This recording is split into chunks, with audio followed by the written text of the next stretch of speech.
நண்பர்கள் அனைவருக்கும் இனிய உற்சாகமான காலை வணக்கம். இந்த நாள் அனைவருக்கும் இனிய நாளாக அமையட்டும்.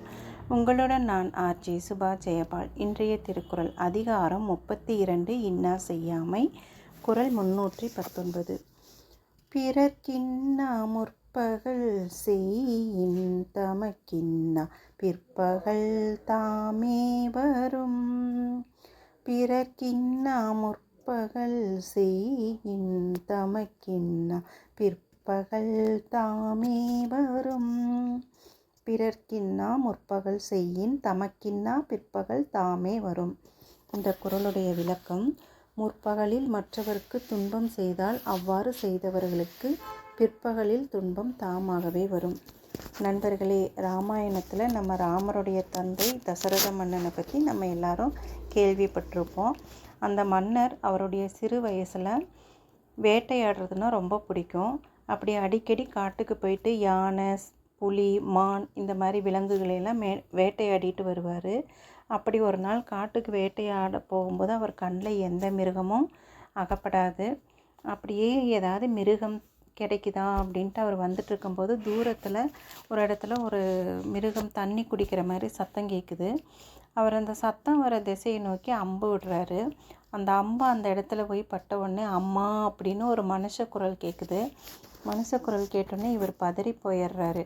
பதறி போய் அந்த இடத்துக்கு போய் பார்க்கும்போது அங்கே ஒரு சிறுவன் உயிருக்கு போராடிட்டு இருப்பான் அந்த அம்பு பட்டு.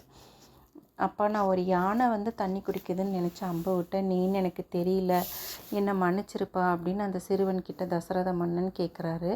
அப்போ அந்த சிறுவன் சொல்கிறாரு, இந்த நாட்டை ஆள்ற தசரத மன்னன் நீங்கள் தானே எனக்கு தெரியும். நான் சாக போகிறத நினச்சி வருத்தப்படலைங்க. ஆனால் கண்ணு தெரியாத என்னோடய அம்மா அப்பா அங்கே உட்காண்ட்ருக்காங்க. அவங்களுக்கு தாகம் எடுக்குதுன்னு சொன்னாங்க, தண்ணி எடுக்கத்தான் நான் வந்தேன். அவங்கக்கிட்ட இந்த நிலைமையை மட்டும் நீங்கள் எடுத்து சொல்லிடுங்க அப்படின்னு வேண்டிட்டு அப்படியே அந்த சிறுவன் இறந்து போயிடுவான். அந்த சிறுவனோட உடலை எடுத்துட்டு தசரத மன்னன் அவங்க அம்மா அப்பாட்ட போயிட்டு நடந்ததை சொல்கிறாரு. என்னோடய தவறால் நான் இப்படி ஒன்று நடந்துருச்சு, என்னை மன்னிச்சிருங்க அப்படின்னு சொல்லும்போது அவங்க ரொம்பவும் அழுகிறாங்க. அவங்களுக்கு மனசு கேட்க மாட்டேங்குது, பதறி போகிறாங்க. எங்களுக்கு கண்ணுக்கு கண்ணாக இருந்து காப்பாற்றிய எங்கள் பிள்ளையை இப்படி கொன்று விட்டாயே அப்படின்னு சொல்லி தசரத மன்னன் பார்த்து திட்டுறாங்க. நாங்கள் எப்படி இனி வாழ முடியும்? நாங்கள் எப்படி எங்கள் பிள்ளையோட பிரிவால் இப்படி வாடுறோமோ அதே மாதிரி நீயும் ஒரு நாள் உன்னோட பிள்ளையை பிரிஞ்சு வாடணும். அந்த நேரத்தில் உன் உடம்புலேருந்து உயிர் போயிடும் அப்படின்னு சாபம் கொடுத்துட்டு அவங்களும் அப்படியே இறந்து போயிடுறாங்க. அப்புறம் வருடங்கள் பல ஓடுனதுக்கப்புறம் தசரத மன்னனுக்கு குழந்தைகள் பிறகுது. அவங்களாம் வளர்ந்து பெரியவங்களாகிறாங்க. பெரியவங்களாகும்போது மூத்த பையன் ராமருக்கு பட்டாபிஷேகம் பண்ணணும்னு தசரத மன்னன் நினைக்கிறாரு. அந்த சமயத்தில் அவருடைய மனைவிமார்களில் ஒருத்தங்க கைகேயி என்னுடைய பையன் பரதனுக்கு தான் நீங்கள் பட்டாபிஷேகம் பண்ணணும், அது மட்டும் இல்லாமல் ராமர் 14 வருஷம் காட்டுக்கு போகணும் அப்படின்னு சொல்லி வரம் வாங்கிக்கிறாங்க. அப்போ தான் தசரத மன்னனுக்கு அந்த பார்வையற்ற பெற்றோர்கள் தந்த சாபம் ஞாபகம் வருது.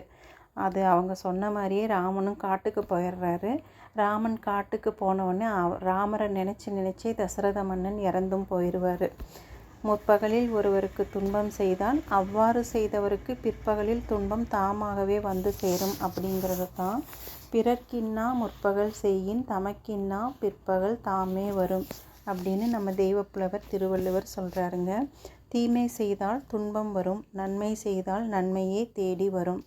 நம்ம எப்போவும் எல்லாருக்கும் நன்மை மட்டுமே செய்யலாங்க. தெரிஞ்சும் தெரியாமல் கூட ஒரு தீமை நம்ம செய்யக்கூடாது அப்படிங்கிறது தான் நம்ம திருவள்ளுவர் சொல்கிறாருங்க.